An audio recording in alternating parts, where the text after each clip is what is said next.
وہ خوشی کے مارے وہ سو بھی نہیں سکتا، اس کو نیند بھی نہیں آتی خوشی کے مارے، مقررہ وقت کے اوپر وہاں پہ وہ پہنچ جاتا ہے صبح فجر کی اذان سے پہلے۔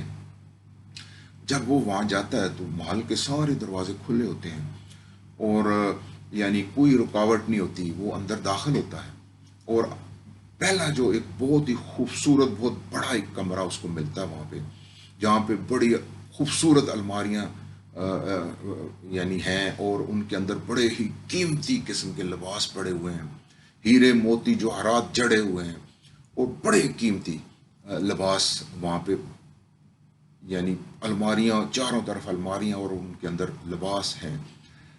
وہ جب دیکھتا ہے ایک لباس کو دیکھتا ہے تو کبھی زندگی میں اس نے اتنا قیمتی لباس نہیں دیکھا ہوتا، ایک کو پہنتا ہے، پھر دوسرے کو ٹرائی کرتا ہے، تیسرے کو پہنتا ہے، پھر ایک اس کو پسند آ جاتا ہے، اس کو زیب تن کرتا ہے، بڑا خوش ہوتا ہے کہ اتنے قیمتی لباس ہیں یہاں پہ، اور پھر آگے جاتا ہے تو دیکھتا ہے کہ ایک اور بہت ہی بڑا کمرہ ہے، وہاں پہ بہت بڑی ایک ٹیبل لگی ہوئی ہے، جہاں پہ طرح طرح کے کھانے، لذیذ قسم کے اور تازہ کھانے اور خوشبوئیں آ رہی ہیں، وہ یعنی لگے ہوئے ہیں بہت بڑی ٹیبل کے اوپر۔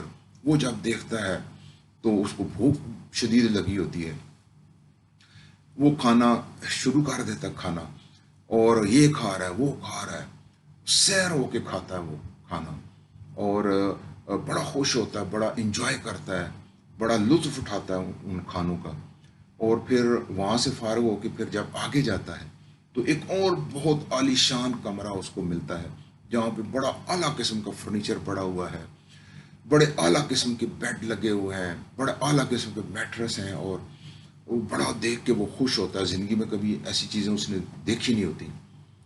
بیڈ کے اوپر وہ بیٹھتا ہے اور ایسے دیکھتا ہے ہر ایک چیز کو، تو پیٹ بھر کے اس نے کھانا کھایا ہوتا ہے، ساری رات کا وہ جاگا ہوا ہوتا ہے، سویا نہیں ہوتا، تو وہ سوچتا ہے دل ہی دل میں کہ کیوں نہ میں تھوڑی دیر آرام کر لوں، 15-20 منٹ، آدھا گھنٹہ، ابھی تو گھنٹہ 1.5 گھنٹہ ہوا ہے، تو ابھی تو میرے پاس بہت ٹائم ہے، میں چیزیں اٹھا اٹھا کے باہر رکھتا جاؤں گا۔ تو وہ ایسے ہی کرتا ہے تھوڑی دیر کے لیے، مطلب نیت کرتا ہے کہ میں تھوڑی دیر لیٹتا ہوں۔ وہ جیسے ہی وہ بیڈ کے اوپر سوتا ہے، لیٹتا ہے، تو ایسی اس کو نیند آتی ہے، ایسی نیند آتی کہ وہ سویا کا سویا ہی رہ جاتا ہے، ایسی غفلت میں وہ پڑتا ہے کہ وہ جو وقت مقررہ تھا، یعنی مغرب کا جو ٹائم تھا، مغرب کی اذان کا جو ٹائم تھا، وہ وقت آن پہنچتا ہے، اور وہ سویا کا سویا رہ جاتا ہے غفلت کے اندر۔ پھر وہ جو محل کے ملازمین ہوتے ہیں وہ آتے ہیں اور اس کو جھنجھوڑتے ہیں، اٹھاتے ہیں، اٹھو بھائی اٹھو، تمہارا ٹائم ختم ہو گیا۔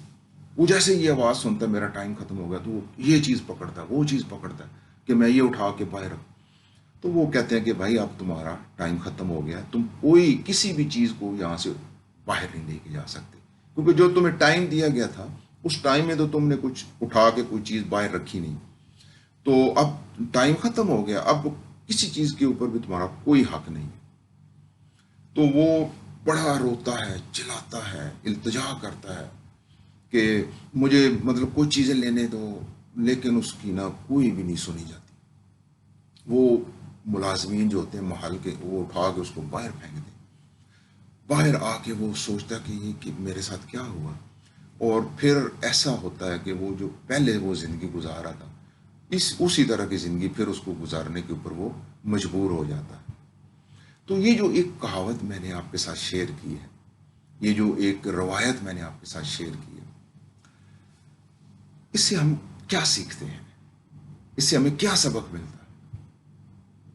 تو میں عرض کروں کہ اللہ سبحانہ تعالیٰ نے یہ جو ہمیں زندگی دی ہے، زندگی یہ سمجھے کہ وہ ہیرا ہے، جس طرح اس کے پاس ہیرا تھا نا، جس اللہ سبحانہ تعالیٰ نے اس کو ہیرا دیا تھا نا، یہ زندگی سمجھ لیں کہ ایک اس ہیرے کی طرح ہے جو اللہ سبحانہ تعالیٰ نے ہمیں دی ہے۔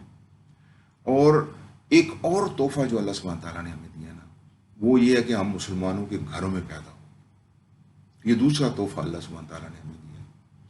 تو دو عظیم تحفے اللہ نے ہمیں دیے ہیں، ایک یہ زندگی جو اس ہیرے کی طرح ہے، اور ایک کہ ہم مسلمان ہیں اور مسلمانوں کے گھروں میں پیدا ہو۔ یہ دو تحفے، عظیم تحفے.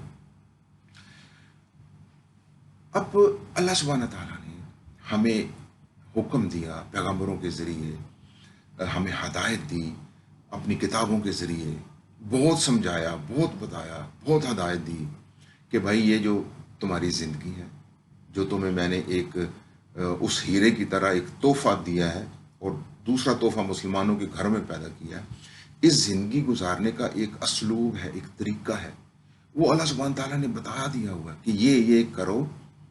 ٹھیک ہے، اس جو ہیرا ہے نا، اس کا صحیح استعمال کرو. یہ جو زندگی ہے اس کا صحیح استعمال کرو تو تم وہ فائدہ حاصل کر سکتے ہو جس کی کوئی نظیر نہیں ملتی، جس کی کوئی مثال نہیں ملتی. وہ ہے جنت الفردوس.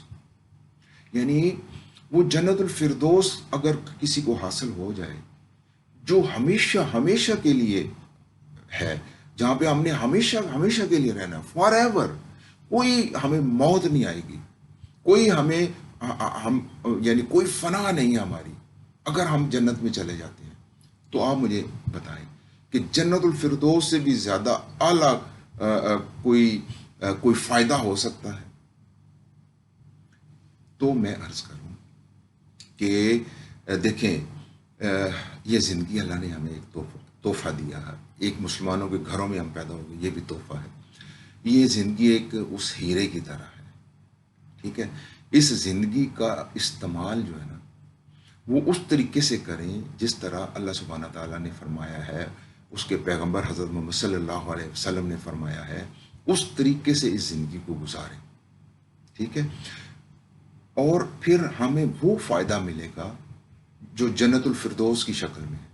اس سے بڑا کوئی فائدہ ہو سکتا ہے؟ لیکن میں عرض کروں کہ ہم جب اپنے آپ کو دیکھتے ہیں، اوور آل سارے مسلمانوں کو اگر ہم مشاہدہ کریں، آبزرو کریں کہ ہم زندگیاں کیسے گزار رہے ہیں، کیا ہم غفلت میں نہیں ڈوبے ہوئے؟ اس شخص کی طرح جو غفلت میں ڈوبا اور اتنا قیمتی جو ایک اللہ نے اس کو تحفہ دیا تھا، وہ اس کے ہاتھوں سے ایسے نکل گیا. تو میں عرض کروں کہ یہ جو اللہ سبحانہ تعالیٰ نے یہ جو ہمیں زندگی دی ہے نا، یہ ایک ہیرے کی طرح ہے. اور جس طرح اس کے پاس ٹائم تھا نا، صبح سے لے کے شام تک، اسی طرح ہمیں بھی ٹائم دیا گیا ہے، پیدا ہونے سے لے کے مرنے تک. تو اس دوران ہم یہ جو ہیرا ہے نا، اس کا صحیح استعمال کریں جس طرح حکم دیا گیا ہے، تو پھر ہمیں وہ فائدہ ملے گا جس کی کوئی نظیر نہیں ملتی، کوئی مثال نہیں ملتی. تو اپنی زندگیوں کو اللہ سبحانہ تعالیٰ کے حضور صلی اللہ علیہ وسلم کے احکامات کے مطابق گزاریں. وہ کیا ہے؟ سب سے پہلے تو ہمارا عقیدہ مضبوط ہونا چاہیے. جو ہمارا عقیدہ ہے نا، پہلی جو چیز ہے وہ مضبوط، اس کو مضبوط کریں. وہ بنیاد ہے ہماری، وہ اس فاؤنڈیشن کو مضبوط کریں. اگر وہی کمزور ہے تو پھر آگے والے عمل جو ہے نا، ان میں وہ چیز نہیں ہوگی.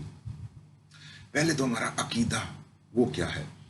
اللہ سبحانہ تعالیٰ کے اوپر ایمان کہ وہی ایک ہی ہمارا رب ہے، اس کے علاوہ کوئی عبادت کے لائق نہیں. پیغمبروں کے اوپر ایمان، فرشتوں کے اوپر ایمان، اس کی کتابوں کے اوپر ایمان. یہ زندگی امتحان ہے، مرنا ہے، اٹھنا ہے، سوال جواب ہونے ہیں، جنت ہے. تو یہ سارے یعنی پہلے تو یہ ارادہ، یہ عقیدہ پختہ ہونا چاہیے، یہ یقین پختہ ہونا چاہیے کہ یہ صحیح ہے، یہ سچ ہے، یقین ہے ہمیں. اور اگر یہ یقین ہی نہیں ہے تو آگے والے عمل کیسے ہوں گے؟ آگے والے عمل کیا ہے کہ اللہ تعالیٰ کی عبادات، یہ جو ہماری پرسنل زندگی ہے جس کے اوپر ہم نے بڑی ویڈیو بنائی ہے کہ وہ کیسے اللہ کے دین کے تحت ہم نے گزارنی ہے. حلال رزق کمانا ہے، بچوں کی تربیت ہے، پھر دوسرے لوگوں کا خیال ہے، پھر اللہ کے دین کے لیے کام کرنا ہے. یہ پورا ایک سلسلہ ہے. یہ 5 چیزیں ہیں: ایمان، اللہ کی عبادات، ذاتی زندگی اللہ کے دین کے تحت کیسے گزارنی ہے، حق حلال کی کمائی کرنی ہے، اور اپنی فیملی کو اللہ کے دین کے تحت بچوں کی نشو و نما کرنی ہے، دوسرے لوگوں کا خیال، اللہ سبحانہ تعالیٰ کے دین کے لیے کام کرنا، اس کے اللہ سبحانہ تعالیٰ کے دین کے نفاذ کے لیے کام کرنا. یہ پورا ایک 5 چیزیں ہیں. ٹھیک ہے، ان کے مطابق جب ہم اپنی زندگی کو گزاریں گے نا، یہ جو زندگی ہماری جو ہیرا ہے اللہ نے دیا ہمیں، اس کا صحیح استعمال کریں گے نا اس طریقے سے، تو پھر ہمیں وہ فائدہ ملے گا جو جنت الفردوس کی شکل میں ہمیں ملے گا، جو ہمیشہ کے لیے اگر ہم وہاں پہ چلے جاتے ہیں تو وہاں پہ ہم نے ہمیشہ رہنا ہے، اور جو بھی ہم خواہش کریں گے وہ ہماری پوری ہوگی۔ تو میں عرض کروں کہ یہ جو ہم غفلت میں ڈوبے ہوئے ہیں، غفلت میں، اس شخص کی طرح اللہ سبحانہ تعالیٰ نے اتنا عظیم زندگی کا ایک تحفہ دیا، اور دوسرا مسلمانوں کے گھروں میں پیدا ہو گئے، یہ بھی تحفہ، اور پھر بھی ہم غفلت میں ڈوبے ہوئے، پھر بھی ہم غفلت میں ڈوبے ہوئے۔ ہمیں اس غفلت سے باہر نکالنا پڑے گا اپنے آپ کو، اس غفلت سے باہر نکلیں، اور جیسے اللہ سبحانہ تعالیٰ کے احکامات ہیں اس کے مطابق زندگی گزاریں، تاکہ وہ بے مثل جو ہے نا، وہ جو فائدہ ہے وہ ہم حاصل کر سکیں۔ میں آپ سب لوگوں کا بڑا شکر گزار ہوں۔ شکر الحمدللہ رب العالمین۔ السلام علیکم ورحمۃ اللہ وبرکاتہ۔